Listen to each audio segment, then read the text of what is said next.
the radical, fundamental principles of freedom, rational self-interest, and individual rights. This is the Yaron Brooks Show.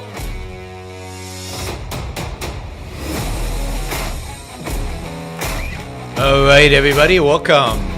Welcome to Yaron Brooks Show. Monday night. Hope you're all having a great week. Beginning of a week. Monday is exciting. It's a good day. All right, let's see. I think it'll be an interesting topic today. I think you'll find this interesting. I found it interesting. Maybe you'll find it interesting. And we will see. We'll dig into a little bit into the background of this Atlanta shooting, which I think brings out some universal principles that are of interest.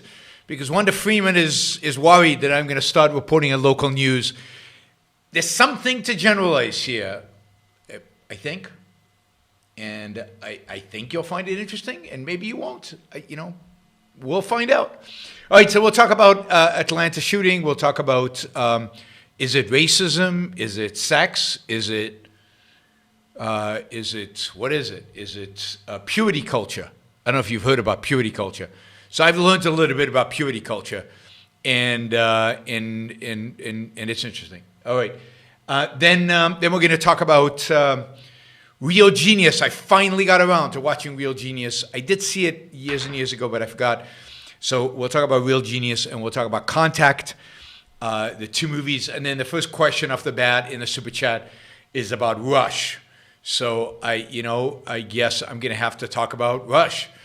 I watched the video that Jennifer recommended, so we're going to jump in, and we're going to talk about a little bit about Rush as well. And not that I have a lot to say about Rush. That's the other thing. I don't have a lot to say about Rush, but I'll say what I have to say. Nobody will be happy. All right. Let's see. Yeah. All right. I'm going to stop this because it's going to be distracting. Okay, so I'm trying to think if there's anything else. Tomorrow is tomorrow there'll be a show, and then we'll be off Wednesday, Thursday, or something like that. I think there'll be a show tomorrow, and then we'll be off a couple of days. So we'll figure it out. But this week is kind of weird, and I'm doing two talks. On Thursday night, I'm doing a talk to a Federalist. I'm doing a debate for the Federalist Society at the University of California, Irvine, on free speech. I think on Section 220, I have to brush up on that.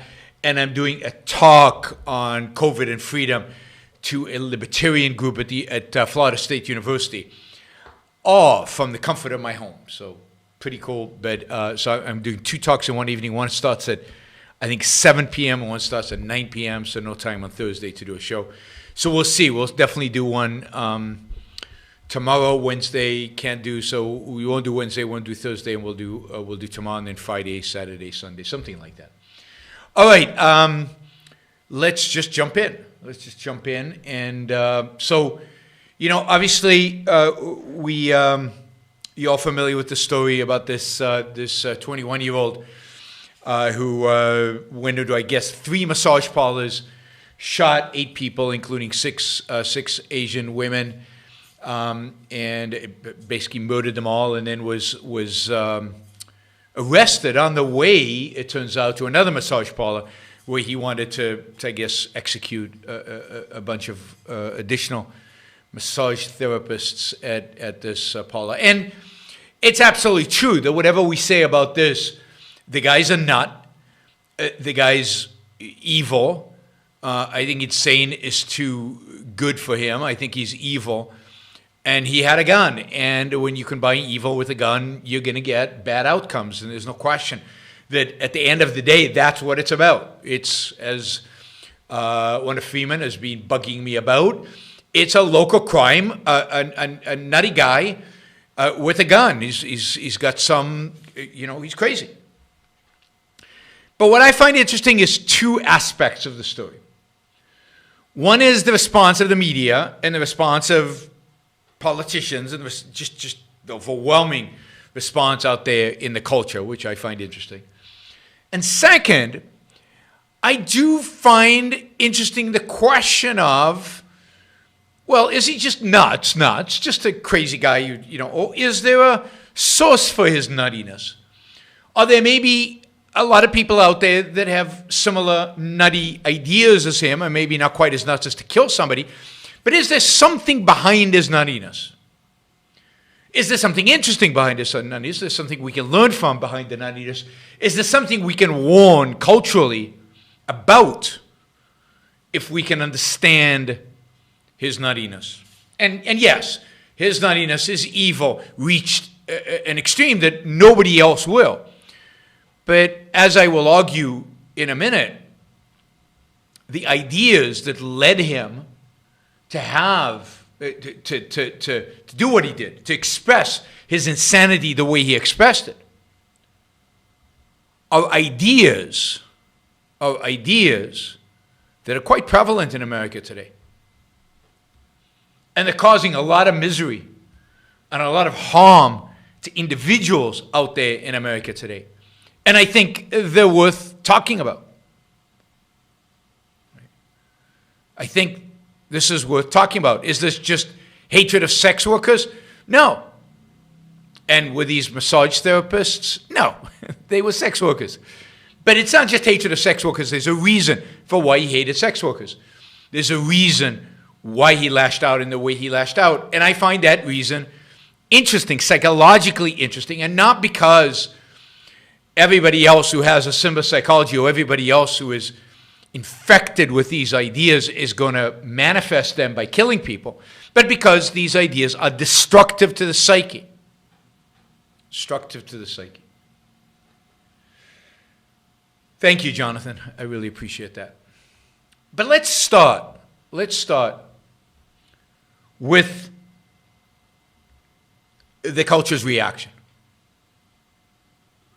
And, you know, the culture's reaction was immediately, before really knowing much about what was going on at all. The immediate response was, this is racism. This is anti-Asian racism. Because we live in a world, and this is what's shocking and horrible and disappointing. We live in a world where everything is now viewed from the perspective of race. It wasn't that he killed massage therapists or more than likely sex workers of some, whether they were full-on prostitutes or just delivering what are called, I think, usually happy endings. Either way, they were one form or another of sex worker. It wasn't that. It was immediately.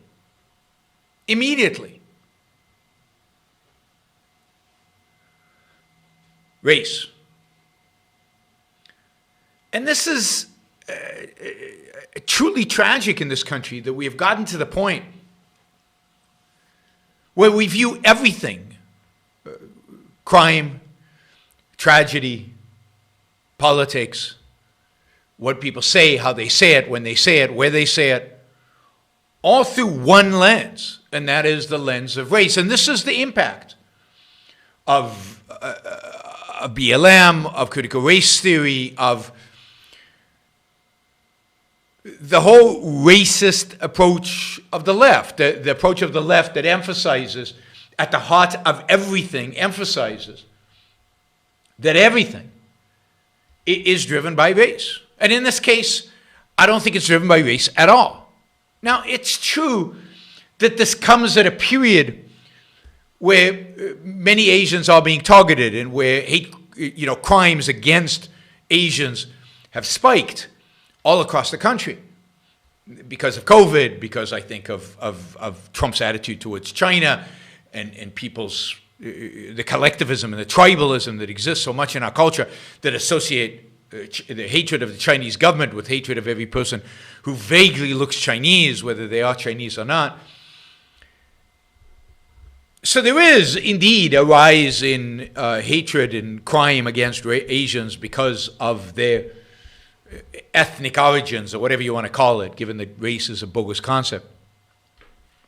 But now everything is viewed through the prism of race.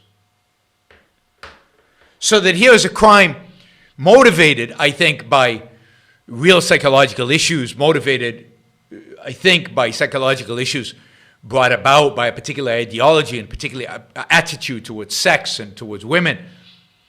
And that nobody wants to talk about. That nobody wants to discuss. I've seen 2 stories about it, one in the New York Times, one in the Washington Post.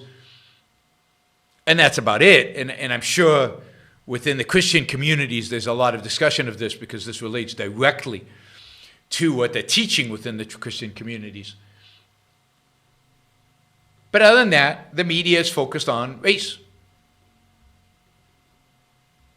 Asians do not have to worry about being killed for reasons that are associated with why this man killed some Asians. He killed Asians because they were the sex workers. They were the massage therapists. That is what he was lashing out at. Now, one could ask why Asians, inhabit that particular profession. But that's, I think, a separate question than the question of why he killed. So I think it's worth observing the way in which race is immediately brought up in every circumstances, in every opportunity, even when it does not belong. Even before anybody has investigated, researched, talked to the guy, try to figure out what was actually the motivation, what is actually going on. Right? Michael, I thought I answered the question of why is existence an absolute yesterday. And I answered, you know any rich people who think you don't think are smart yesterday? I hate to see you wasting your money because I did answer both of those questions yesterday. So I don't know if you want me to answer them again or if you want to listen to that section in yesterday's show. Whoops. What happened? Yeah, Wanda Freeman asks, who fed him the Kool-Aid? That's what's interesting. What's interesting about the story is who fed him the Kool-Aid, the nature of the Kool-Aid, and what other harm does this Kool-Aid have? So, first let's say this was not about race. There's no evidence it was about race. He couldn't have cared less who the particular sex workers. I think he cared about these sex workers because these sex workers he had, what's the term? He had bought services from them. He had used services at these particular spas, would be my guess. And that's why he lashed out at them. They could have been anybody. They had to be women.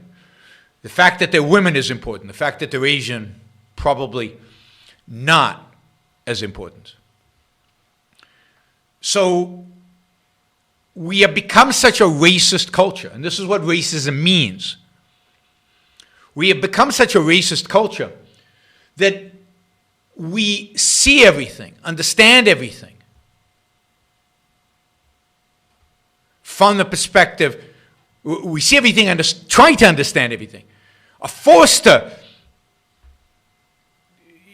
be exposed to race everywhere. Everywhere. And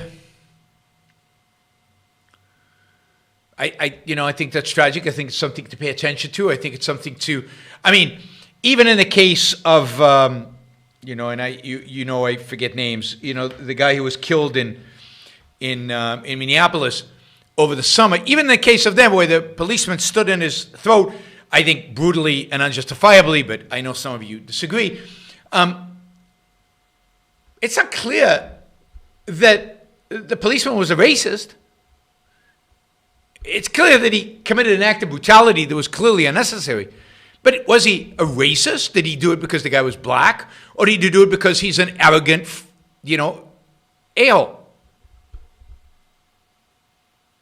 And he's an abusive police officer.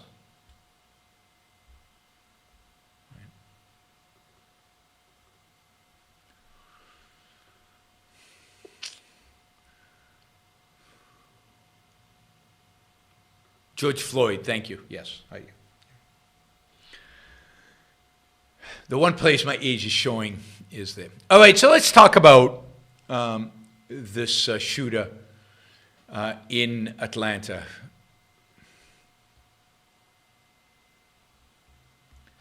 Right. Thanks for that image, Mitch. That one's going to be hard to erase from my mind. Man. So the shooter, who is the shooter? The shooter is a young man raised in a religious evangelical household, a very religious evangelical church, culture, environment, very active in church, very active among his friends in his religion very important to him. Indeed, the police have said that he suffers from sex addiction, or says he suffers from sex addiction, treated for sex addiction at an local evangelical treatment facility called Hope Quest. Somebody who takes his Christianity and his religion very, very seriously. Right? But in this case, I think Christianity has a perverted and distorted and somewhat sick a view of sex to begin with. But he comes from a particular evangelical school that takes this one step further. This particular school of thought, if you will, is called purity culture. Purity culture, which was been popular among evangelicals since the 1990s, has gone kind of up and down in terms of its popularity, but there certainly are a lot of people that are involved in purity culture. I read a bunch of Christians online, and of course they are saying this doesn't really have anything to do with real Christianity. This is a perversion. One that says, couldn't he get a date? He's not allowed to date. Part of Puritan culture is you don't date. You court, but you don't date. Now, Christianity, as David French, for example, and mainstream Christians will say, Christianity believes that sex is reserved for a marriage between a man and a woman. Purity culture takes it one step further. Right? And purity culture believes that any physical contact, any sexual physical contact between a man and a woman before marriage is a sin one can never recover from. Right? They have, as a consequence, they emphasize virginity and they emphasize lack of sexual interaction from very early on. So young men and women take purity pledges, which means no kissing, no sex of any form. Father-daughter purity balls, which I find spooky and weird. Dads would often give their daughters purity rings to symbolize their commitment to chastity. Strict courtship, where you can't date. You can meet the woman you like, but there has to be a chaperone. There has to be parent supervised. And there's purity contracts that are written where you commit where you commit to prohibiting physical contact. So no physical contact.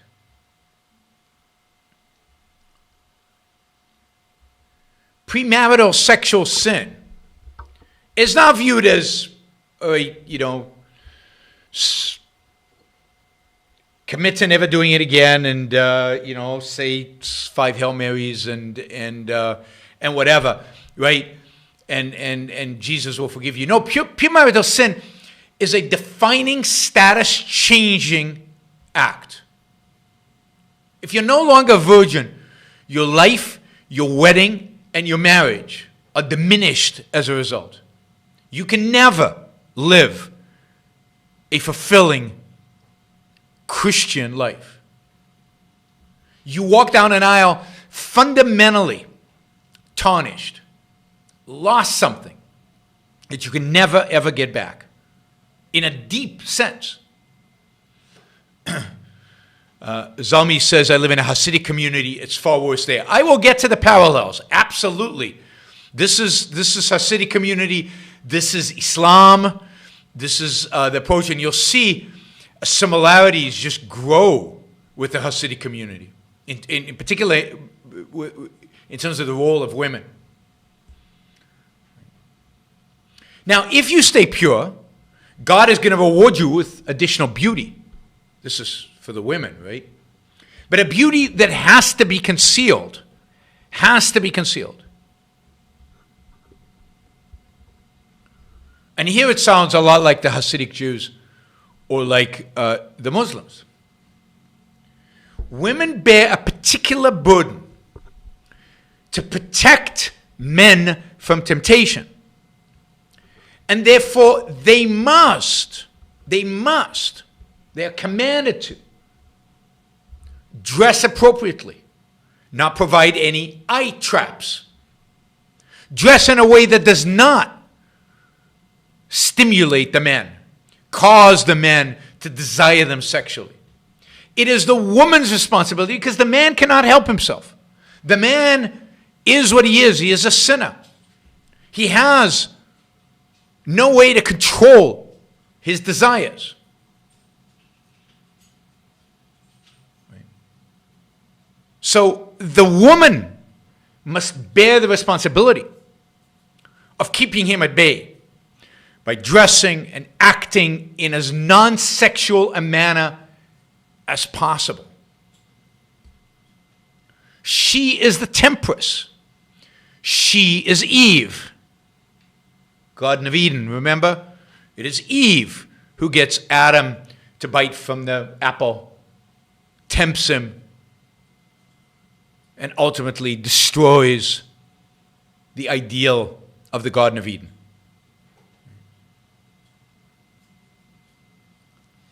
Now, it's interesting that, just as an aside, that many of the people who advocate for this purity culture land up disgraced in all kinds of scandals because of their own sexual misconduct. There was a book in the 1990s that was written by a guy named Josh Harris called Kissing Dating Goodbye, which sold 1 million copies. And it urged Christian young people to abandon dating entirely.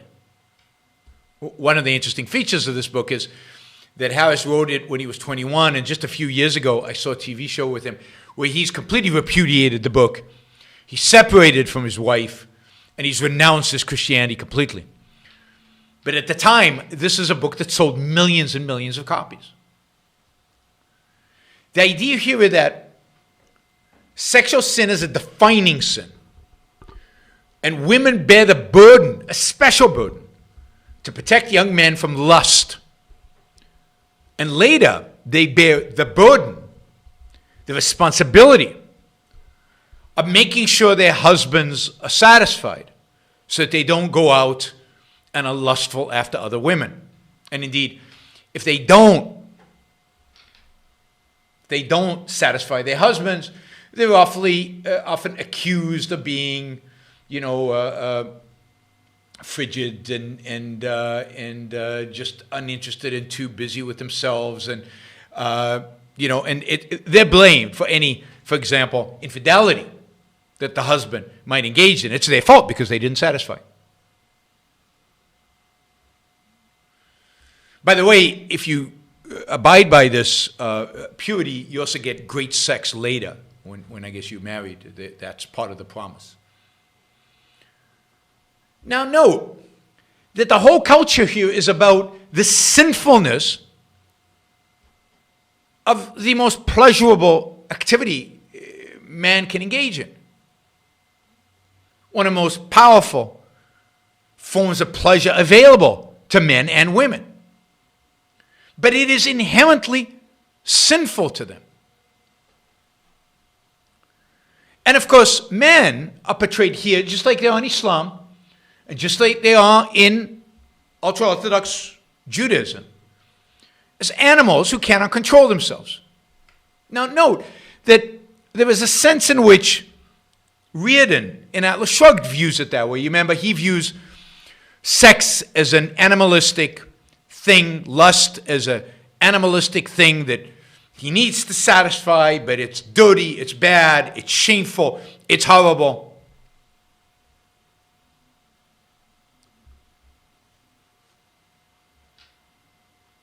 And he doesn't view a woman, and given his wife reinforces this, as being sexual at all, but just as in a sense, the vehicle for him to exercise his animalistic needs.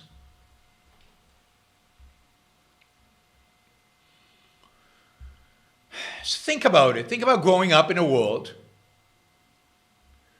as a woman or man, right, where you are told that something natural, something you desire, something that's part of being human, something that's filled with pleasure, is so sinful. You might never be forgiven. You might never find salvation. You might go to hell for that. You will always live a tainted life because. I mean, imagine the psychology of somebody who's born into this. And it's not even the act. I mean, Jesus himself taught, right, that lust, and I'm quoting here from a Washington Post, a New York Times article, that lust is committing adultery in one's heart. So just thinking about it is evil. Employing a vivid metaphor to underscore the gravity of this point, the author writes, if your eye causes you to stumble, i.e., you saw this beautiful woman and you lust after her, what should you do? Your eye keeps drifting and you keep having these lustful thoughts, and lustful thoughts are the equivalent of adultery, and they're equivalent, they are sin. He says, if the eye causes you to stumble, pluck it out. Pluck it out. It's better to get into heaven with one eye than not at all.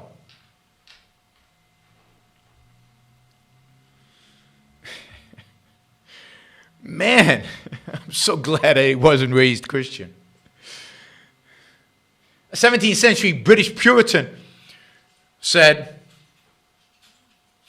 with regard to women, you must walk among sinful persons, men in other words, which all men are, as you would do with a candle among straw or gunpowder, or else you may see the flame which you did not foresee when it is too late to quench it. In other words, if they rape you, it's probably your fault. It's probably your fault. So it's your responsibility.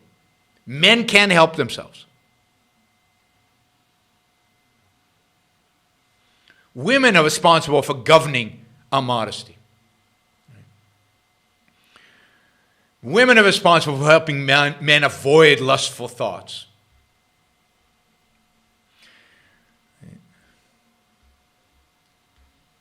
There's an interesting reference to the story of King David and Bathsheba.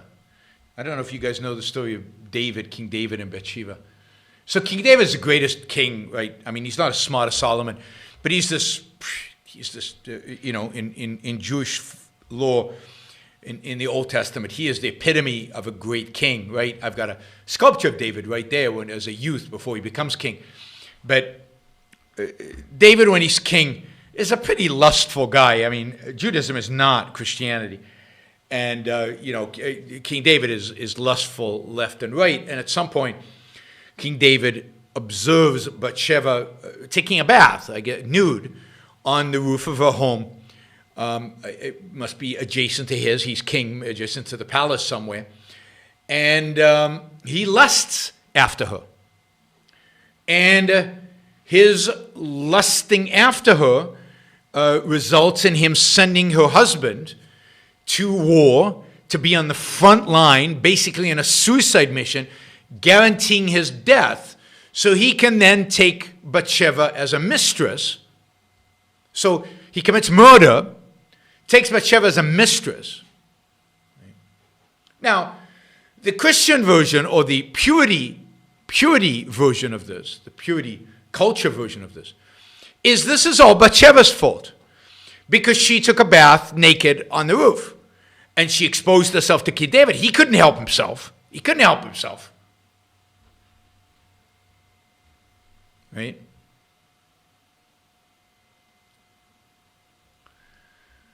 Now, Judaism has a different interpretation. Judaism is, it's like, yeah, he's a king. He's lustful. He does this kind of stuff, and God is pretty upset at him because this is murder. It's pretty upset at him, not so much for the lust. He has no problem with lust. It's the murder that he doesn't like. So he actually penalizes David, and David doesn't build the temple because of this. Right? So David is punished, whereas that's why Solomon brings the temple. David is punished primarily for the murder. But Christianity would penalize Bathsheba. I mean, Judaism is so much healthier a religion than Christianity. And one of the things that makes these ultra-Orthodox nutcases nuts is how they distort a religion. There's so much more worldly, so much more this worldly, so much more embracing of things like sex than they would make it out. But in the Hasidic movement, it's the same thing. Women must dress very, very, very modestly. Why? Because not to create lust among men. Tells you something about the men in these places, I think. Can't control themselves. Same with Muslims. So women in the Hasidic community won't shake your hand if you're a man. They won't sit on the same sofa with you. They will sit away from you. Unless they're your wife. So Judaism is really, really bad. I found this quote, I think, really illustrative. This is from about evangelical culture, this purity culture. It says, he says, this kind of culture teaches women to hate their bodies as the source of temptation. And it teaches men to hate their minds, which lead them into lust and sexual immorality. I mean, that is a really good line. I mean, this is the mind-body dichotomy, right? It teaches women to hate their bodies because their bodies are the source of temptation. And it teaches men to hate their minds and their sexual desires because they lead them into lust and sexual immorality. Now, what happened to this guy in Atlanta? I am speculating. He was drawn by his sexual desires and maybe by consuming pornography, which it sounds like he had a problem with, into one of these massage parlors where he experienced the amazing, right, sexual experience that they can provide. And my guess is that he kept coming in both terms, I guess. and kept visiting these parlors, probably several of them. That's why he didn't just shoot up one, he shot up many. And he kept going back to his evangelical life and trying to atone for his sins. It's like St. Augustine whipping himself in order to suppress his sexual desires. Or Augustine rolling around in the snow to suppress his sexual desires. Well, this guy went to all kind of, treatment centers, evangelical treatment centers, where they do the equivalent, I guess, of whipping yourself in order to suppress your desires. And it didn't help. He kept being drawn to these things, to these massage parlors. He kept being drawn to the pleasure, kept being drawn to the sex, kept experiencing the lust and the desire, kept pulling him there. And he was addicted to pleasure, a particular type of pleasure. I mean, wow, how evil is that? But note that his religion prohibits him from experiencing sex with somebody he might like, somebody he might be dating. That is immoral. That is wrong. So he must basically go to sex workers in order to experience this. And of course, what lures him in there are those darn women. Women who, and this is, who have no problem with sex, who flaunt their sexuality, who advertise their sexuality.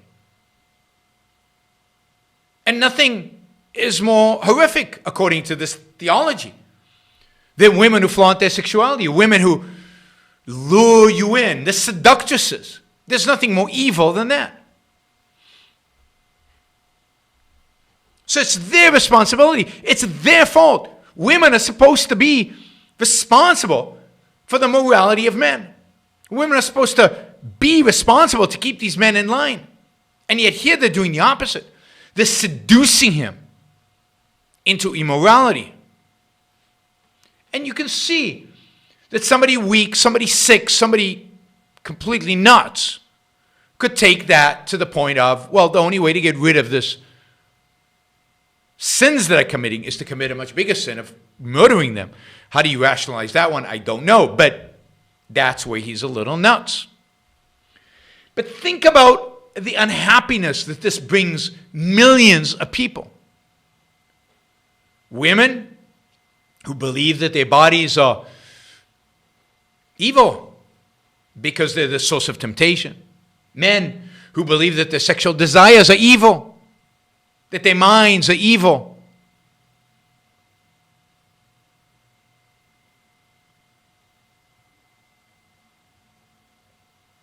It is truly disgusting. Truly disgusting. That this is still being taught, that this is still being preached, this is still being believed in the 21st century. And of course, now these communities have to deal with the fact that pornography is so prevalent. Preachers are encouraging people to give up their phones, give up an internet connection, just so they're not exposed to pornography. And I'm sure there's a lot of there's addiction to pornography in these communities because they can't express their sexuality in a healthy way. And they're not going to be happy in marriage either. They know nothing about sex. They're suspicious of sex. There's a lot of infidelity that goes around, adultery that goes around, because men can't help it. There's a story about a woman whose husband cheated on her, but he explained it as this other woman was wearing very sexy clothes and I couldn't help myself. So, the priest and him convinced his wife not only to forgive him, but also to burn all her sexy clothes so that it wouldn't happen to her, that she wouldn't seduce some husband of some other woman because she was wearing clothes that were too sexy. I mean, this is medieval thinking, which is understandable among ultra-Orthodox Jews or Muslims, but is unforgivable among 21st century individuals.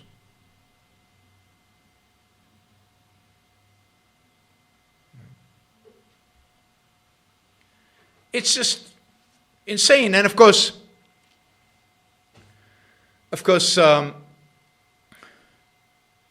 mainstream Christianity, while being mildly better, still claims that sex is supposed to be between heterosexual adults after marriage, which is bad advice on multiple levels.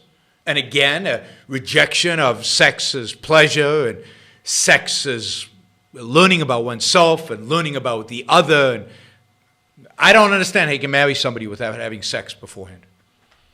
It seems to me that is the real sin. Because then you don't know them. Sex is pretty revealing about who somebody is.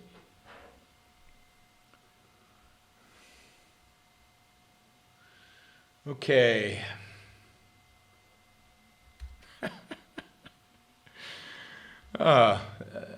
Let's see if there are any related questions in the Q&A. No.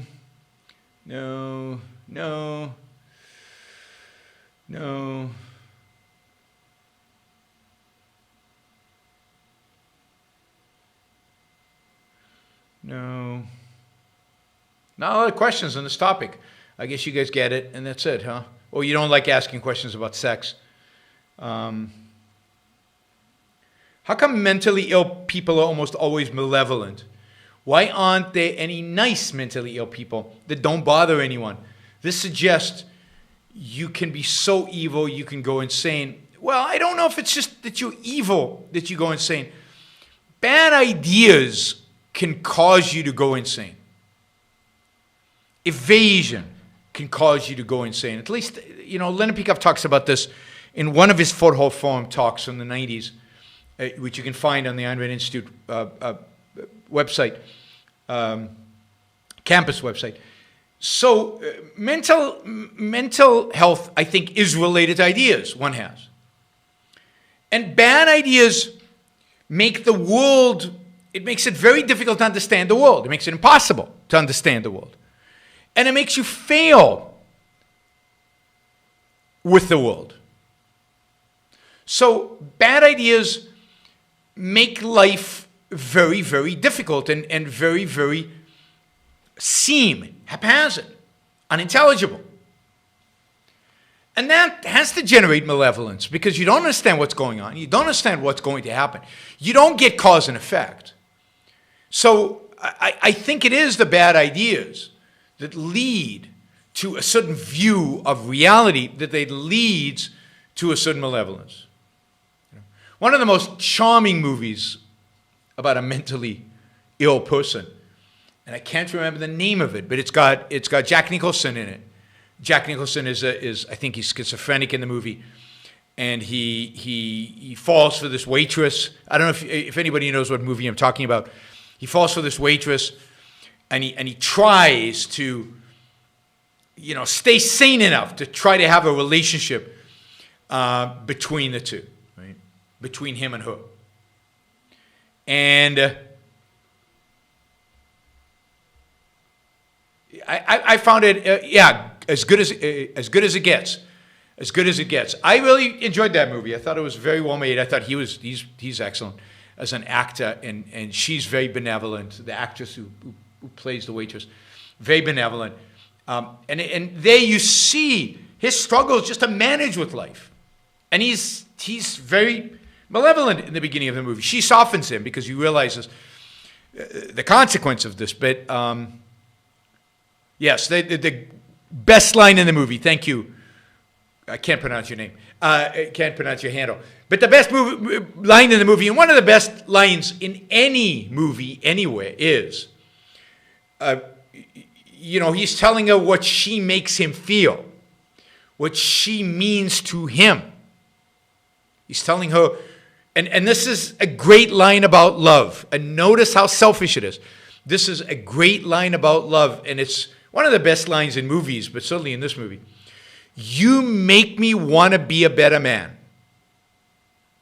In other words, you want me, in this case, you make me want to really make an effort to be sane, to take my meds, to do what's right, to think, to be able to cope. You make me want to be a better man. And that's right. And that's what a loved one, romantic love should make you want to be the best that you can be. Want to live up to the love. Thank you, John. I really appreciate that. So, yes, I think there is a relationship between the two. Let's see. How would you compare Basil Fawlty's repressed view of sex with the religious view you are describing? I don't remember. I mean, Basil's repressed, as I think he is there to symbolize kind of British repression of emotion and of sex. I think ultimately it comes from Christianity. Its source is the same. I don't think it's quite. I mean, the British culture is very famous for being repressed emotionally, and that it's a virtue, a stiff upper lip, and it's a virtue not to show your emotions. This is from Fawlty Towers, Basil Fawlty. But I don't know. I haven't watched Fawlty Towers in a while. Maybe when I watch it next time, I'll pay attention more to his sexual repression and what its origins are. But at the end of the day, most sexual repression, I think, comes from Christianity. The pagans certainly didn't have it. You find very few tribes out there that have it. Judaism in the Old Testament doesn't seem to have it. Islam has a different form of it, right? That you see, it just puts down women, but men, they have multiple wives. There's no problem with sex for men in Islam, as far as I can tell. Christianity is the real source of this really, really, really horrible view of sex, and it comes from a mind-body dichotomy, viewing the body as sinful, as evil, as bad, as leading one to sin. And one only hope is the mind, and therefore you have to keep the mind pure. And that's why lust, even just making the mind impure, is a really, really horrible sin, right? So Christianity views it all in the mind, all in the spirit. And partially, again, Christianity is a religion of poverty, a religion of weakness, political weakness. And therefore, it is a religion that is supposed to appeal to the meek. They have nothing physically. They have nothing materially. All they have is spirit. So it appeals to that. It tells them, the meek shall inherit the earth. Their poverty doesn't matter. The fact that, the material stuff in the world doesn't matter. That's not important. What's important is your devotion to God, your spiritual side. And make sure that's pure, and therefore don't have impure thoughts.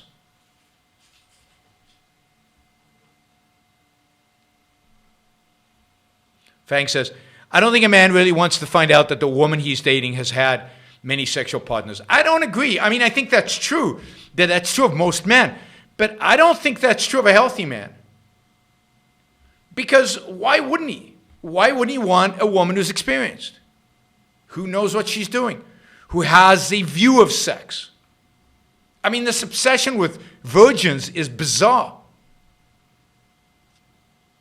So no, I think a man with a healthy self-esteem has no problem with a woman who's had multiple sexual partners in her past. He just hopes he's learned something from it. STDs are more an issue of the past. They can be dealt with today, right?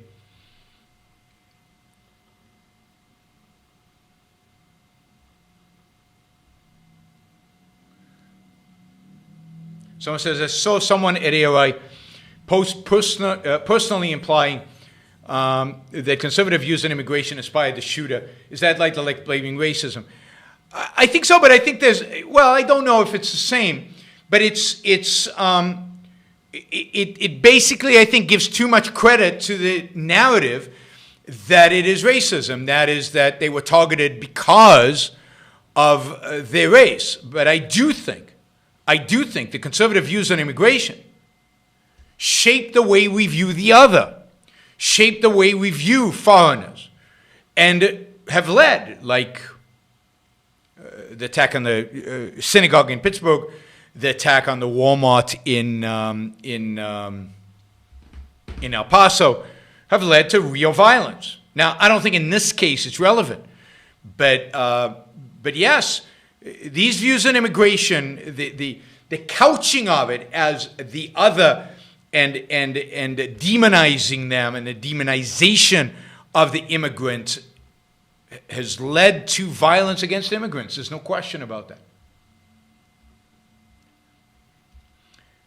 The fervently religious explain sex shaming by claiming to seek to preserve sex goodness, but they really only speak positively of it for childbirth. Yes, I mean the same thing with the ultra-Orthodox Jews. When you're having sex, it's good to think about childbirth, and there's no celebration of sex in and of itself.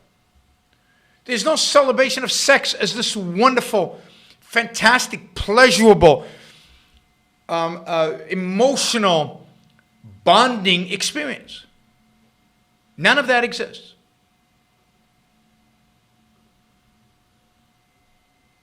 In the last picture show, the guy in the pool wanted an experienced woman. Don't know the last picture show, so yeah. All right, let's see.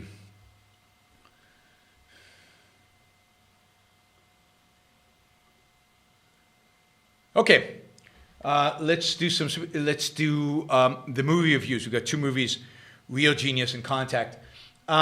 So let me just remind everybody to like the show. We've got like 150 people watching, only 68 likes, so that number could go way up. If you like the show, don't do it if you don't like it. But if you like the show, please click the like button and drive that number up above 100. It should be above 100 within the next 3 minutes. Of course, we don't have Alejandrina today. Whenever Alejandrina's on, Super Chat just goes berserk, and we raise a lot of money, and it's great. When Alejandrina's not on, not asking you constantly, you guys just flounder, and it's just you don't match expectations. So hopefully you can use the Super Chat to ask more questions. We've got plenty of time today.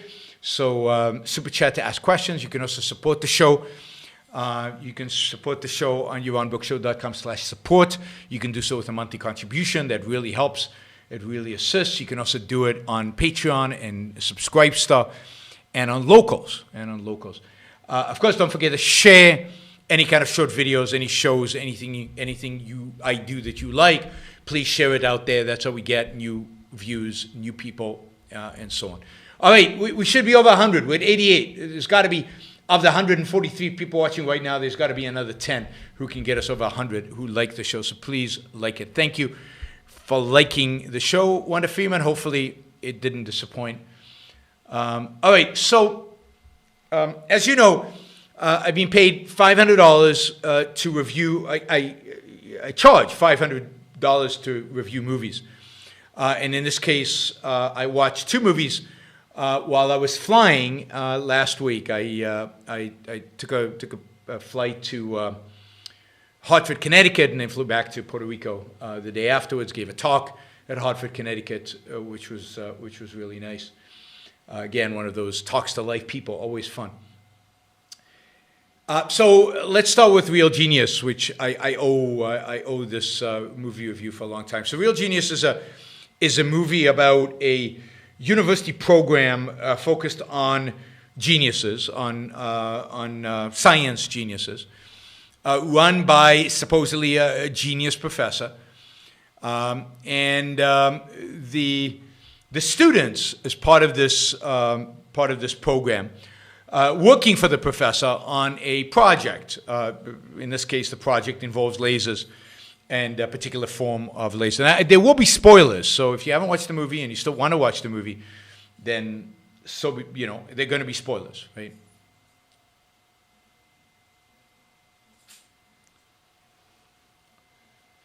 Yeah, $500 to review a movie, $1,000 to set the topic of a show.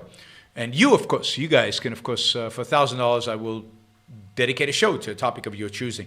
Hasn't been one of those in a while. We did quite a few of those in January. So these kids are developing this laser. It turns out that the professor is he seems to do nothing. He basically is cruising on the genius of his students. In particular, he has one student who joined him as a freshman and now is a senior, who is supposedly really, really, really smart, and is all the achievements that have happened around this project have been his.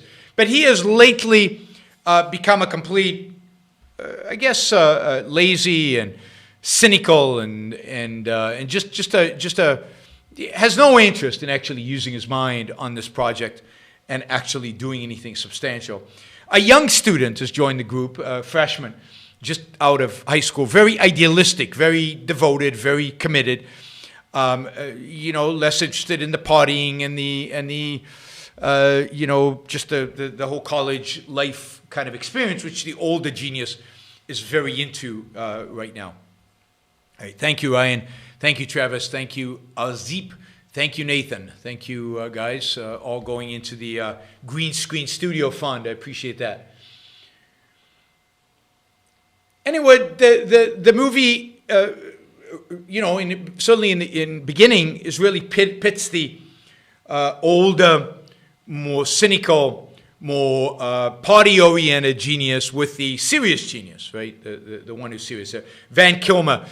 Very young Van Kilmer is the partying genius, and I don't know the name of the actor of the kind of the serious guy. At some point, it's discovered that really this whole laser project is a project that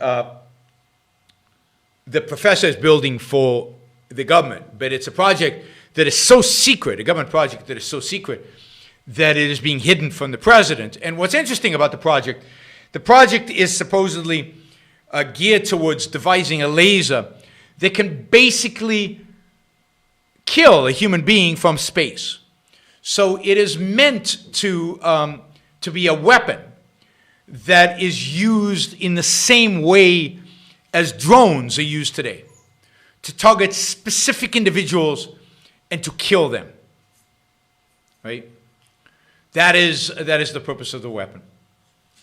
And of course, this is going to be hidden from the president. It's some rogue CIA, whatever outfit. And the professor is also deemed as basically siphoning off funds for this project to build a home, to build a nice house for himself. So he's committing fraud.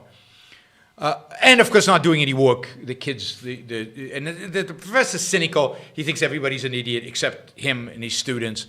He treats human beings like trash. And in the end, of course, the kids find out that it's going to be they solve the laser problem.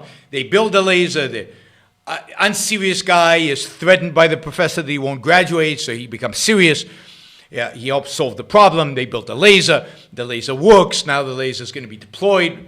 And they rush to save the day by destroying the test of the laser, destroying the professor's home, and everybody lives happily ever after, revealing the secret government project.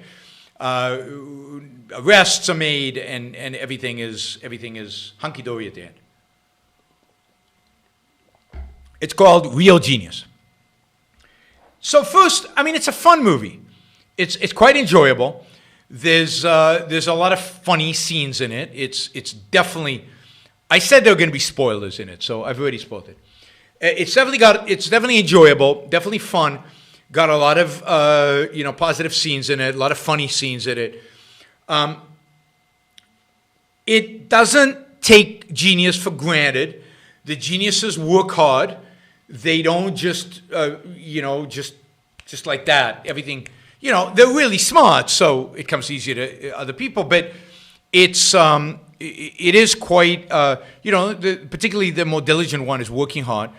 So it's an entertaining, enjoyable, positive movie. It has this anti-government anarchistic, leftist, anarchistic kind of perspective that you have to be careful. There's also this genius who was smarter than all the other geniuses combined, supposedly, living in the basement of the university, who went, I guess, a little crazy when he discovered that his work was going to be used by the government. So it definitely has an anti-government, anti-military, just an anarchist kind of, which I don't particularly like, but is pretty common among movies like this, edge to it. But I enjoyed it. I thought it was a fun movie. Now, aesthetically, I think aesthetically it's average or below. It's a little cheesy. The acting's pretty good, but not great. Some of the actors are pretty lame. The government is not a legitimate government right now, but the government is still actively protecting your rights. So it certainly functions. Certain of its functions are certainly related, to protecting your rights, and certainly defense is one of those functions. And I have no problem with the government using drones to kill really, really bad guys who would like to kill Americans. I think there should be more due process to it. And I don't think it's the way to win a war, but that's secondarily, but there isn't a contextual explanation. It's a bad government right now, therefore we are opposing them getting a laser. We hate government and the government shouldn't get a laser. That's not a good theme. It's not a good idea, and it encourages this kind of anarchism, right? No, it's not protecting everybody's right, but it's protecting you from murderers. The policemen out there on the streets are preventing burglaries. I mean, if the police just went away, you think there'd be less crime or more crime? I mean, try defunding the police and see what happens. Do you think that, the pathetic actions that we did after 9/11, you think that didn't reduce the amount of terrorism against Americans? Ultimately, it did. It wasn't a very efficient way. It wasn't a very good way of doing it, but yeah. I know all the way in which government violates rights. My point is that you cannot protect yourself against murderers. No, you cannot. You can pretend you can't. You can live on a delusional impression that you can, but you cannot. I'm thankful that the police are out there and that we don't live in an anarchist place where motorcycle gangs are ruling the streets of America, which I think we're that close to, and we saw that in the summer. We're not that far from. So no, I would not defund the police. I would, limit what they are responsible for to the things that they should be responsible for. But anyway, a movie that has not established the context of a bad government is a movie that is, with a theme like that, is an anti-government movie. And I'm not anti-government. Oh, don't start with voluntary minicurisms with me. I mean,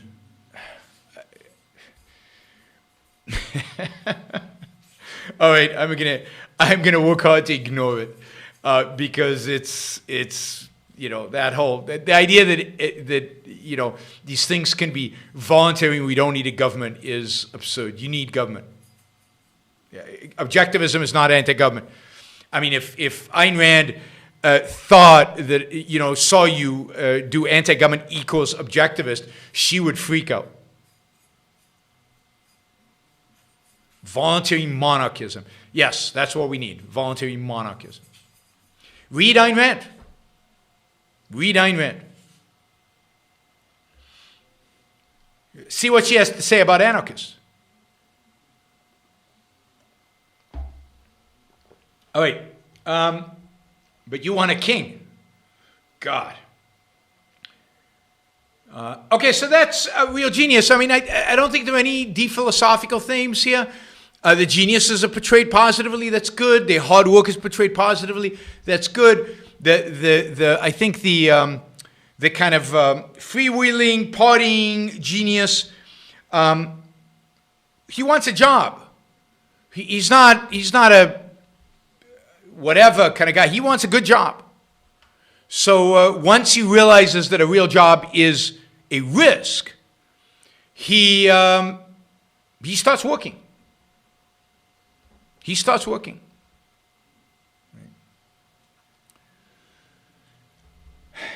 So again, enjoyable.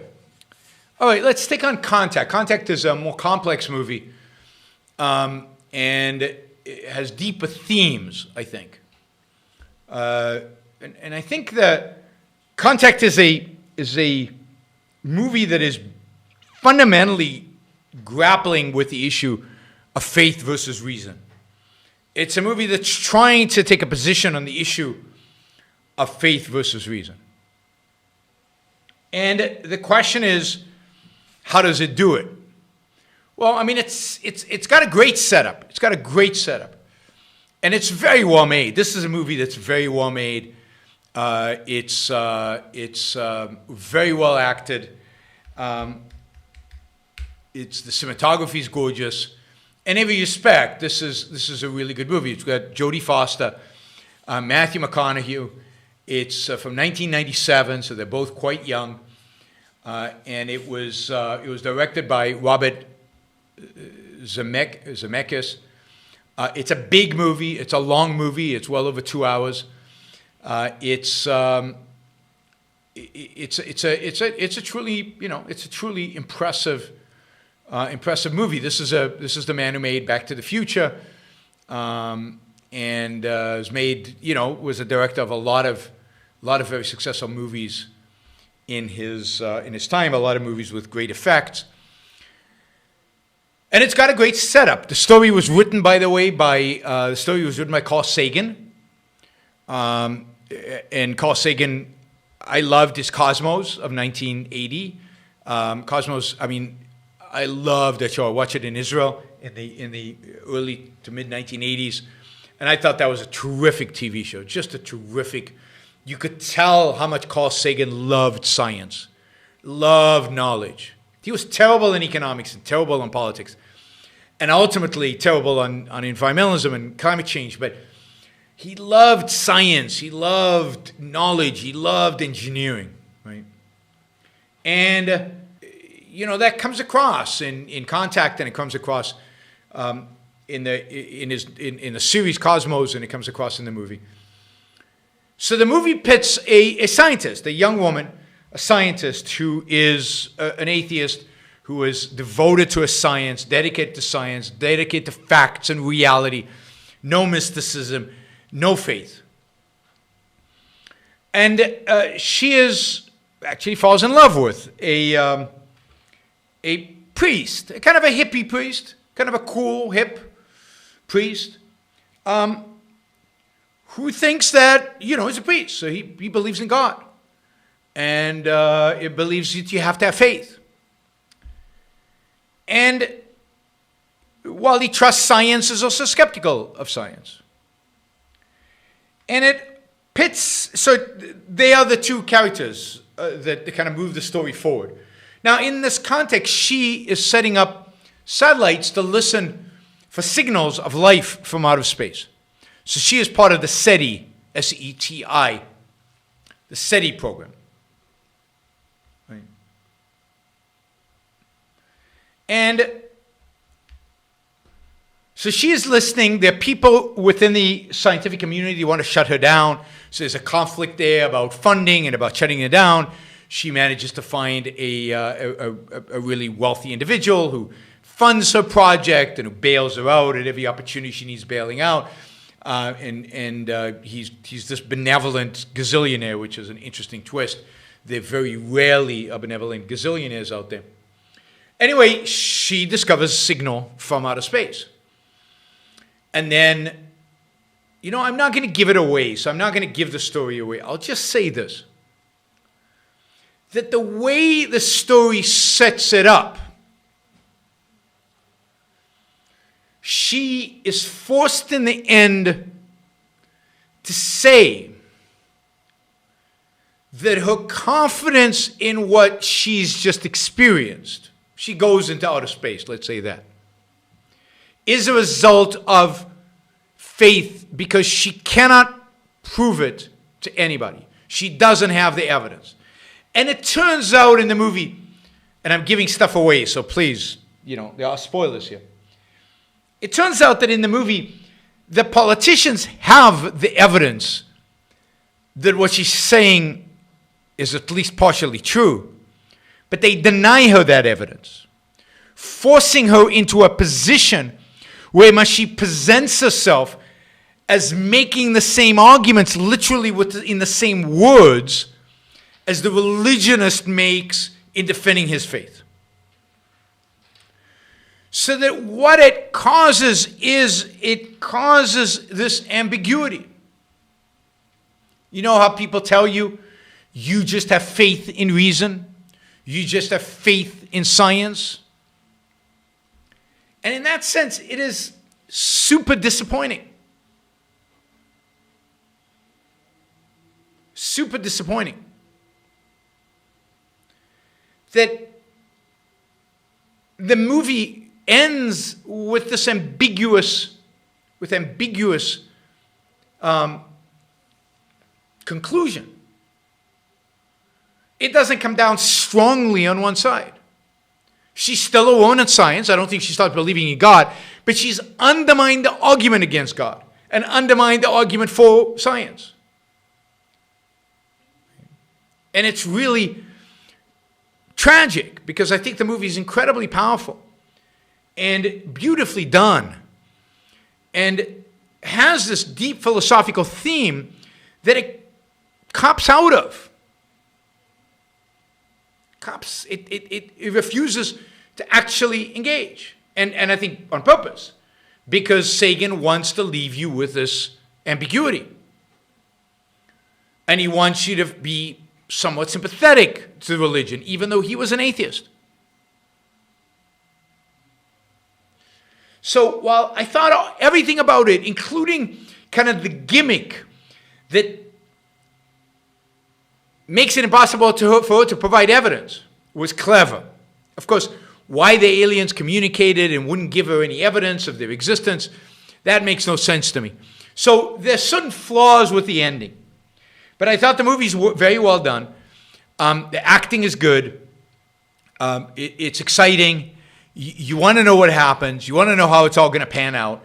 The politics are very revealing of a very negative view of politicians, of human beings seeking power, of the politics of science. I mean, the guy who is her boss is a real scumbag and says to her at some point, if the world was just, this is what would happen to you, but it's not just, so screw it. It's just horrible like that in terms of its portrayal of people in power. And of course, the politicians are all portrayed awfully. But that's all good in the sense that it portrays them as evil, scheming, and often incompetent. But not government core government, which I think real genius flirts with. So, I enjoyed both movies. I enjoyed Contact more because the theme was deeper and it was just a better made movie, I thought. Just better made, more interesting because of the deeper theme. And acting and everything about it is just really, really well made. Yeah, so it turns out, what's his name? The director, Robert Zemeckis, also he did Forrest Gump, which is a very mixed movie. He did Flight with Denzel Washington, which I thought was a very good movie. He wrote Back to the Future, the original Back to the Future. So he's done a lot of interesting movies, a lot of good work.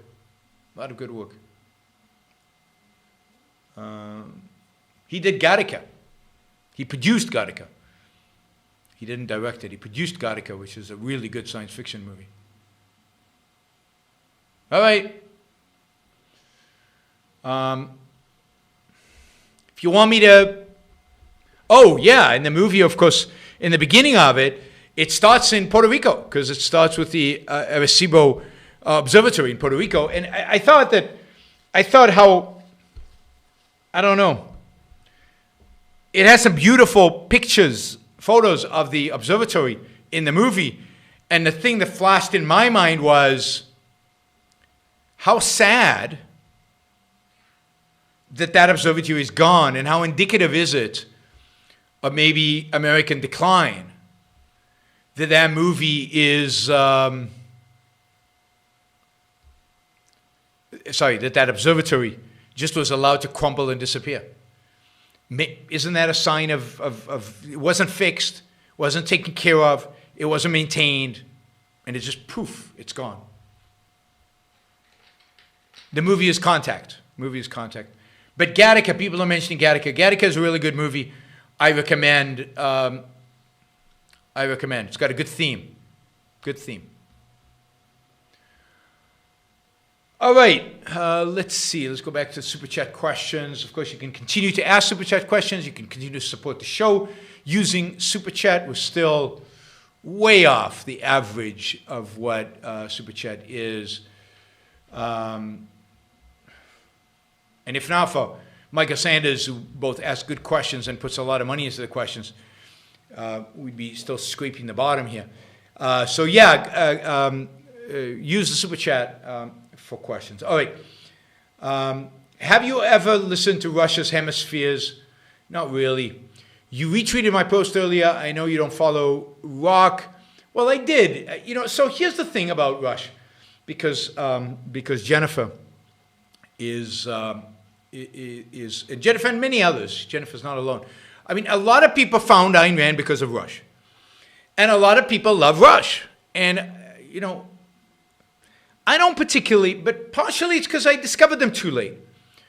There's no doubt in my mind that if I discovered them in my teens, I would be a Rush fan. It's the kind of music I liked when I was a teenager. The lyrics in particular, I think the complexity of the lyrics, the complexity of some of the music, I think is appealing. So I would, I think I would have liked Rush if I'd been exposed to them as a teacher. As it is now, I get bored with them. So again, I respect their lyrics. Their lyrics are good and portray a positive view of the world. And, Jennifer sent me a video of them. Whoops, now I can't remember the name of the song. But it's got New York and London in it. And it's got a video with images of the cities. And it's good. I like it. It just doesn't do it for me in terms of something I would want to really get engaged with.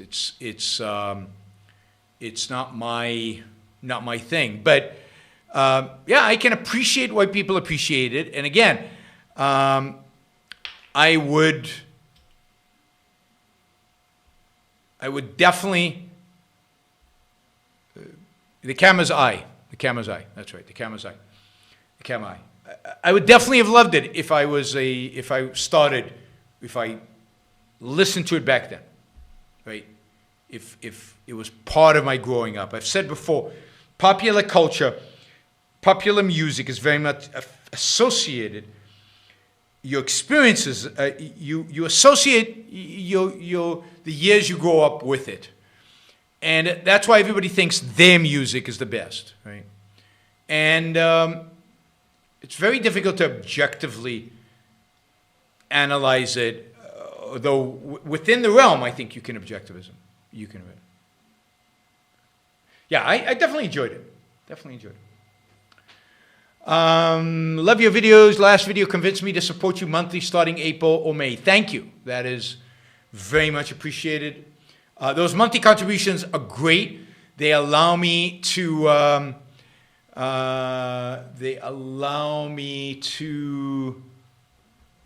plan into the future. They allow me to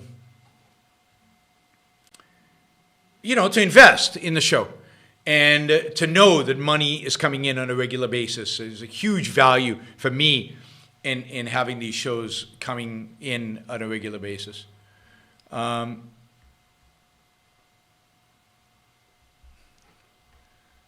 All right. We got some super chat coming in. This is good. Thank you. Let's see. Okay. What do you take honor to mean? It seems the word has altruistic connotations, like you must honor your parents. Means you must sacrifice for them or you're immoral. But what if you don't like your parents? Well, that's because, well, then you shouldn't honor them if you don't like them. That's because honor there is filtered through Christianity, and it's about honoring others. But I don't think honor is necessarily a Christian or altruistic virtue. I think honor can be a selfish virtue. I think it is a virtue, a sub-virtue, if you will, under the virtue of integrity. Honor is living up to the best within you, living up to your virtues and values. Honor is standing your ground, right? Honor is standing your ground when you are attacked. Honor is what Cyrano has in spades, right? Somebody attacks him, he stands his ground. He is not going to let an attack go unanswered. Honor is very much like a 18th, 19th century virtue of, sometimes you stand up for your family's honor because their name is important. Why is it important? It's important to you, right? You stand up for the honor of a lady who's been dishonored with false accusations. So it's got an element of justice in it, right? So it's standing up to for your values, in opposition to injustice. So it's really a combination, I think, of integrity and justice. Right? So I think it's a valid virtue. It's just not a primary virtue. And the problem is, it's often in defense of something that is not defensible. That is something that's not worthy of defense. You fight for the honor of something that's stupid. Do you really want to die for your family name or for something that's not that important? Right? But yeah, somebody mentions that Ayn Rand uses honor a lot. She does in Atlas Shrugged. Honor is it's an important concept because it's this intersection of integrity and justice. But it's not about, in objectivism, integrity is not about standing up for your values or living by your values no matter what those values are. It's about making sure that your values are integrated with your life, with the rational values, the values focused on. Right? Focused on your survival, your living, your happiness. Okay, I don't know if Michael is still here. I'll answer these questions again quickly. Why is existence an absolute? Existence is. Existence just is, right? To even anything that we say about the world out there assumes a world. Every way in which we think about objects in the world, about things in the world, assumes the law of identity. The things are what they are. And that's what we mean by it being an absolute. That is, A is A. A thing is itself. It can't be something else because contradictions cannot exist. So existence is, and everything is existence. And that's all there is. So I don't even know if absolute is the right way to think about it, because this is one of those metaphysics questions that I'm not really, really very good at answering. It just is just a statement about, in objectivism, existence exists. Things are what they are. A is A. Existence exists independent of our consciousness, and in that sense, it's absolute. It's not dependent on you recreating it in your conscious. It's not about you creating it in your consciousness. It just is. And any attempt to refute that idea implies that idea directly, and that's what makes it an axiom. So there's no proof of it. It's self-evident and self-refuting if you try to go around it.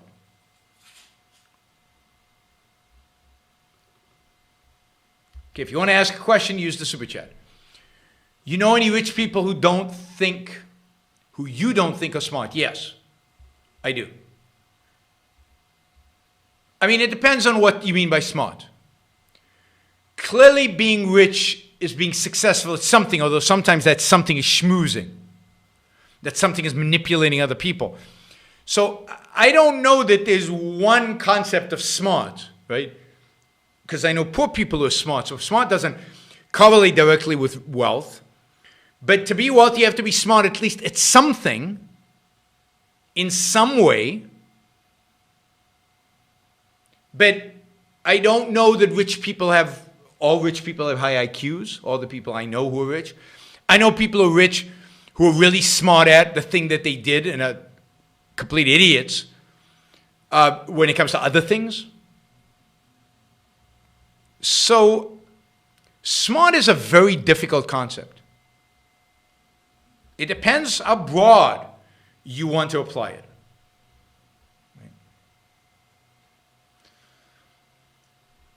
I think the root cause of anti-Asian racism is the anti-success culture that is dominant in the West. Left and right agree success is bad, and they're desperate to find any other excuse than altruism for the hate. I think that's right. I think a lot of it has to do with envy, which is their success, and hatred for their hard work. I mean, the original hatred of Chinese in the late 19th century was because they worked hard. They worked harder than other people. And they were willing to be paid less. So people resented them, hated them. They looked different, and that never helps, that you look different, that you come from a foreign land, that you have a different religion, that you have different customs, different language. So people are easily seduced by tribalism. And then the fact that they work hard and are successful and make you look bad, you're the native, you're right here, you have the right features or whatever, that results in envy and hatred and resentment and sometimes that leads to violence. But that racism is often, anti-Semitism is rooted in envy. And I think anti-Asian is to some extent rooted in envy. But there's the otherism part of it. It's not just anybody who's successful, although they hate that too. But it's envy, in particular, the people who don't look the same as me. Who's worth, Gore Vidal or William F. Buckley? I think William F. Buckley. I know less about Gore Vidal. Buckley because he had the capacity. He was so smart. He knew Ayn Rand. He met Ayn Rand. You could say he had a bit of a crush on Ayn Rand, to be revealed one day. And yet he turned from her and embraced religion and used his, Unthinkable extended cut. Which movie is Unthinkable? Thank you, Triple C. That is incredibly generous. Unthinkable. Okay. I got it down. We will do it. Unthinkable. Can't remember it. All right. I think I've seen it, but I can't remember what it's about. So I think Buckley's worse.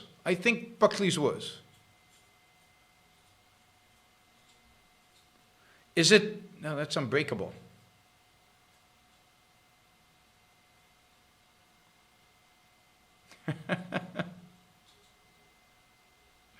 It's got terrorism and torture.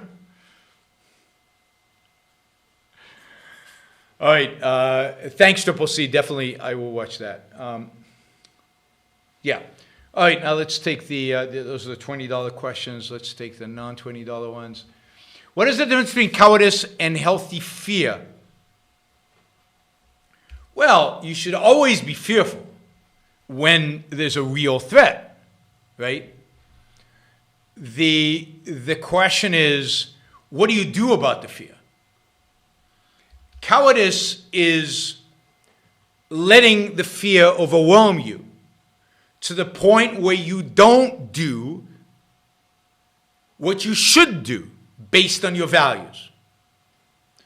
So cowardice is the accepting of the emotion. Oh, wow. Thank you, Jennifer. Thank you. It's the accepting of the emotion, the acting on the emotion. Fear is a healthy emotion. You want to experience fear when you're confronted with fear. But it's cowardice when you let the fear drive your behavior.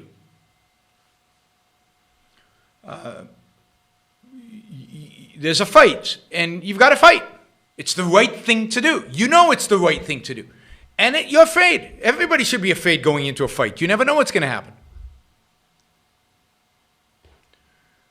But you run away. That's cowardice.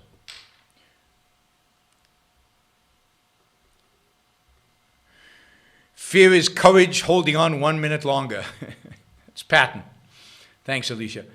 Yeah, I mean, nobody goes into battle, nobody goes into a fight not feeling fear. Right? Not feeling fear.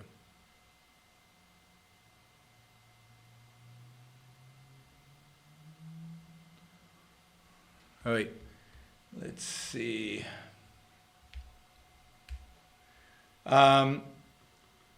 Did you see the Prague University video about Ayn Rand? It already has 50,000 views.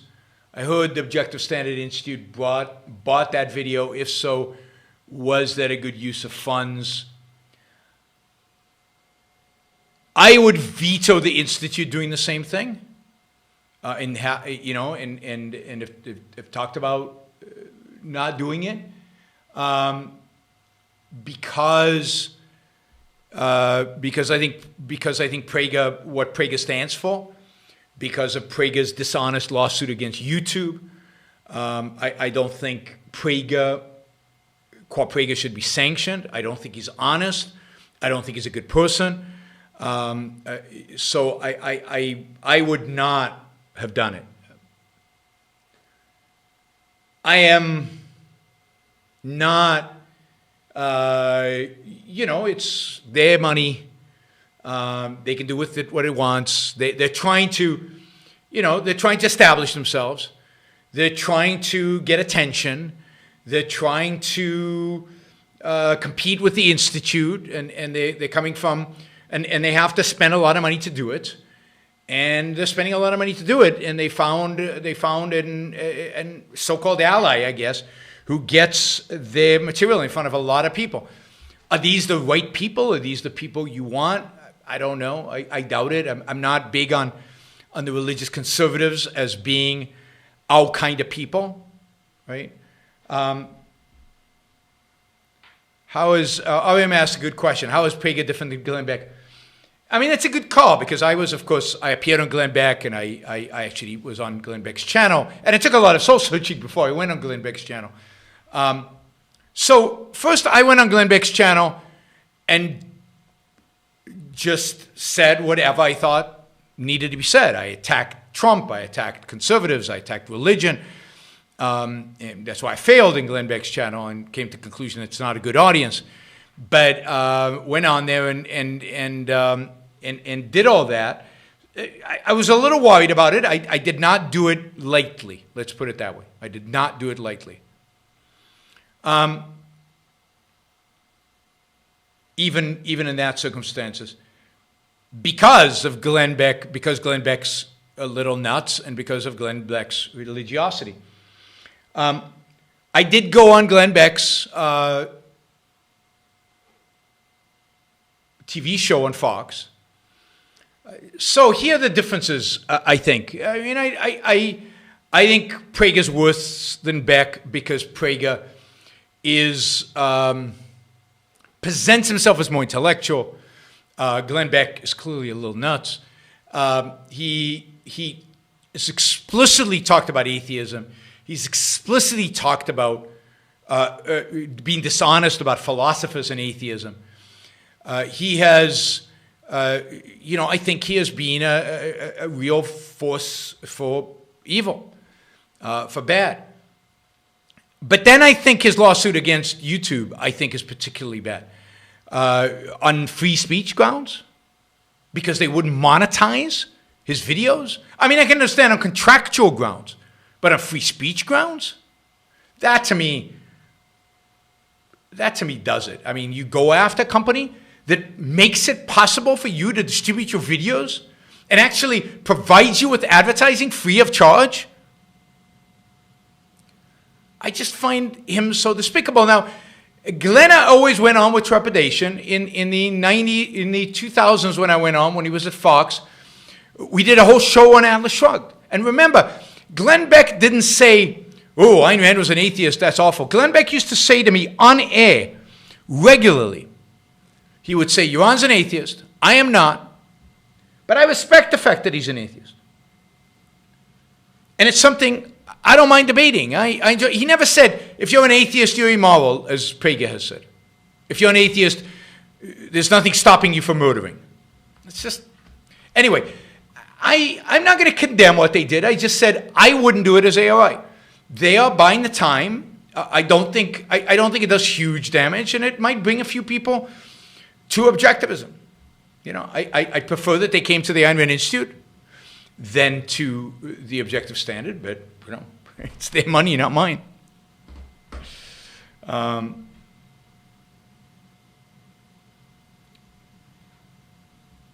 It wasn't exactly with Craig and Prager. And Prager said things in advance, has done videos in advance of a very different quality. And of course, I didn't pay Glenn Beck. That's a big difference. When I went on Glenn Beck's show on Fox, when I went on Glenn Beck's radio show, I didn't pay him. I paid to have a radio show on his network. That is true. But when I was interviewed by Glenn Beck and when I went on Glenn Beck's TV show, I wasn't paid. I didn't pay him. I didn't pay Ben Shapiro. I didn't pay Rubin the first 2 times. I think the Institute paid him afterwards, but I didn't pay the first 2 times. I didn't pay Lex Friedman. We got those interviews on merit. Now, I'm not saying you shouldn't pay. I'm all for paying, and let them do what they do. Again, I don't want to stand here and start reviewing all these things. Wyatt 516 is right. Well, maybe. No, I don't. I'm not going to get into the. I'm not going to get into the debate about Craig on Prager. Glenn Beck at the DMV is queued up and ready to watch. What's Glenn Beck at the DMV? I don't know what that is. Is the left trying to get rid of Cuomo because he's not leftist enough? No, I think they're trying to get rid of Cuomo because bad press, he killed a bunch of people. He's responsible for the deaths of thousands. And because they can't, what are they going to do? He's been accused of sexual harassment, and at some point, they can't go after Republicans and about everybody else if they don't take care of their own. So I don't think they planned this. I think to some extent it's horrible for them because for a while they were positioning Cuomo as this amazing hero. They're going after him because he sexually harassed women, and they're in this position where they can't approve of it because of their history. And so they have to get rid of him. They have to go after him.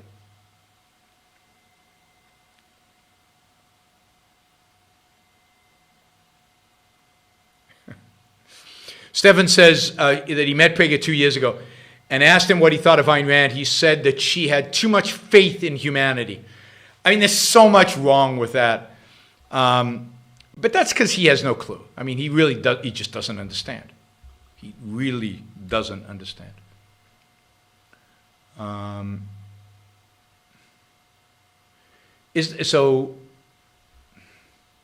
left's trying to get rid of Cuomo because, and we'll see if they get rid of him, but because they can't stand up to the issue of sexual harassment.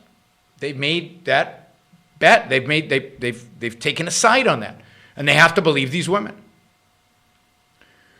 What came first, the chicken or the egg? Well, it's obvious that the egg has to come first, right?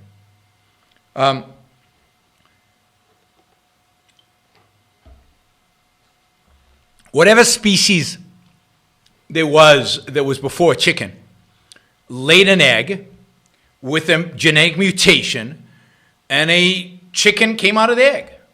So, you can't have a chicken without an egg. It has to be an egg because it has to be a new genetic combination, and that only can happen inside an egg. How bad is porn? Or better yet, what is your opinion on it? I think it's generally, it depends what you do with it. Certainly some porn is disgusting and sick and bizarre and weird and gross. But I'm not anti-porn.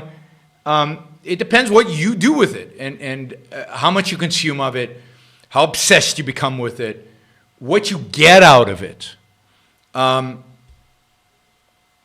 that's a whole show, right, to talk about that. But there's certainly positives you can get out of porn, particularly in a culture that does not talk about sex and does not educate us about sex, and where sex is driven to the unknown of porn.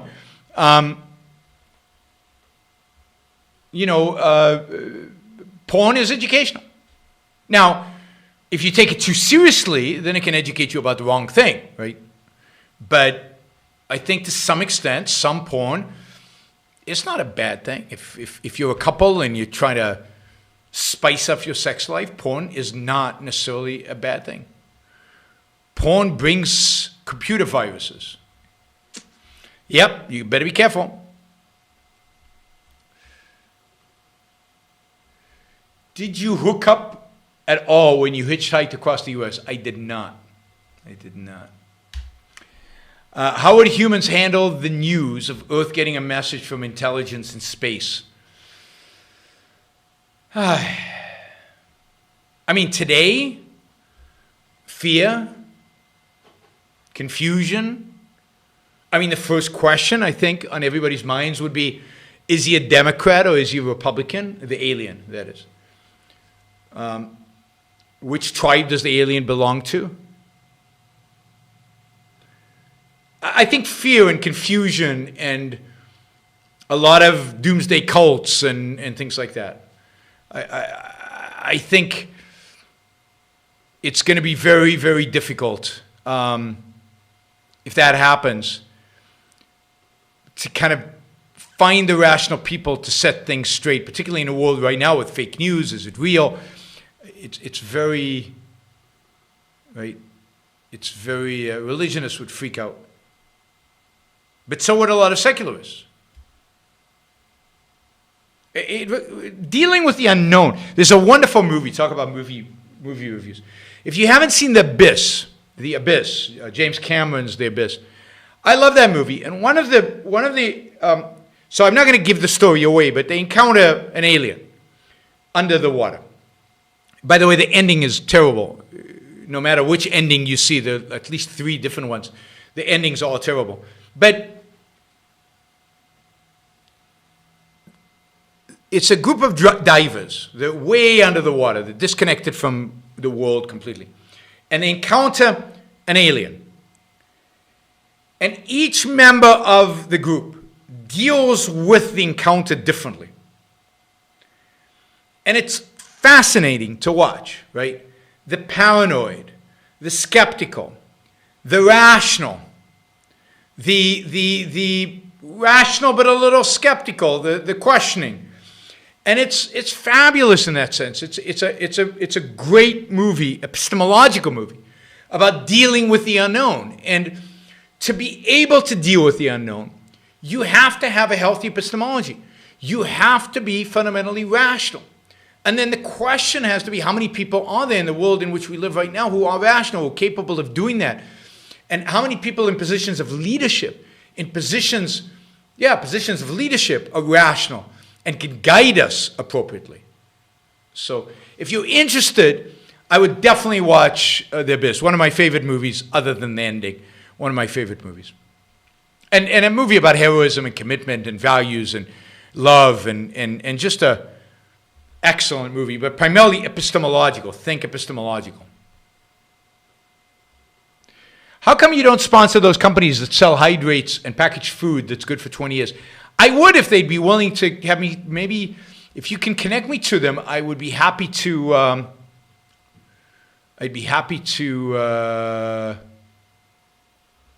to sponsor them. I don't mind. Well, you know, do I need to eat their food in order to sponsor somebody? I'm trying to get a sponsorship from like ExpressVPN because I actually use them. And they everybody has a sponsorship from ExpressVPN, but I don't have enough followers. So we need like 100,000 subscribers to get some juicy sponsorships. And then I could bug you less with the money, requests because the sponsors would be paying for everything. So help me get to 100,000 subscribers. We're close to 25. Let's get to 25,000. We're really close, like 450 close. Let's get to 25,000. I count on you to help me get to 25,000 subscribers, right? It's doable. I know it's doable. You guys can help me. All right, is there a point? What is the point? Where you make aliens with allies with enemies. Is that a compromise? As in self-defense of life and property during a riot when the government refuses to function. Of course, there's always a point in which you might make allies from enemies. You might form a coalition with enemies. But it's tricky. And you have to be cognizant of what you're doing and why you're doing it and how you're doing it and how you're going to distance yourself and when you're going to distance yourself. What Ayn Rand argued is that you can form coalitions around particular issues. Let's say there's a big movement to stop abortions in this country, and it's coming to a real fight. You can ally yourself with certain elements of the left to fight abortion while making clear to the world, to them, to everybody, that they're your enemies on almost every other issue, and as soon as this is over, they will return to be your enemies. The same with the right. You can ally yourself with the right, to attack Obamacare, to attack socialized medicine, to work with them. But as soon as they know, they're really your enemy. So it has to be delimited and limited in scope and in time. And it has to be clear to them and to everybody else that they're your enemies. At least if you're doing intellectual stuff, physical, they're burning down they're burning down the neighborhood, you align with whoever you can align with. But intellectually, it's incumbent upon you to define the enemy. And I thought one of the problems with aligning with somebody like Prager is making clear how evil you think religion really is. I think that's really important. Because we don't have just a benign view of religion. Religion is what I talked about earlier. It brings about those kind of attitudes towards sex. And that, to me, is despicable. It's evil. So I think it's really important that the world knows that it's not just that Prager thinks, atheists don't have morality. We think Prager morality is evil. Not just, inconvenient or not appropriate, that it's evil. And if Craig did this, great. Right? But you've got to make it explicit. You've got to make it explicit.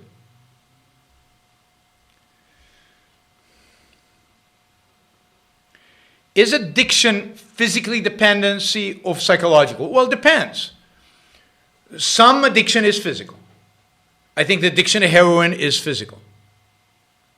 And you can tell because when people try to go off of it, it's painful. It's thoroughly, really hard. Some addictions are, I think, psychological. The difference between the two, which are which, is a issue for psychologists to define. I think an addiction to sex is clearly psychological. I think to a large extent, I think cigarettes, for example, There's a physical element to it, but it's not very strong. It's mostly psychological. Whereas heroin, I think it's mostly physical.